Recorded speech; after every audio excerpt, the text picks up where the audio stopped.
চিকিৎসার জন্য লন্ডন যাত্রার উদ্দেশ্যে বিমানবন্দরের পথে বিএনপি চেয়ারপারসন খালেদা জিয়া। গুলশান থেকে রাস্তায় রাস্তায় নেতাকর্মীদের উপচে পড়া ভিড়।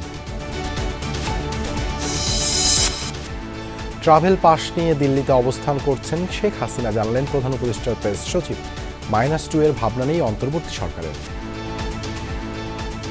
পলিটিক্যাল পার্টিগুলো মনে করে যে তারা খুব বেশি রিফর্ম চাবে না, তাহলে আমরা এই বছরের ডিসেম্বরের মধ্যে একটা ইলেকশন করব। ফরিদপুরের গেরদা রেল ক্রসিং এ ট্রেনের ধাক্কায় যাত্রী সহ পুকুরে পড়ল মাইক্রোবাস, নিহত 5 জনের পরিবারে শোকের মাতম।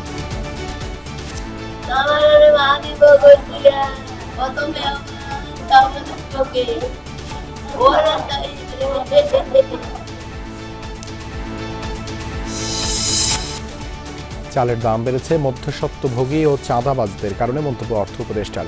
মজুদ পর্যাপ্ত থাকায় রোজায় মূল্য স্থিতিশীল থাকার আশা।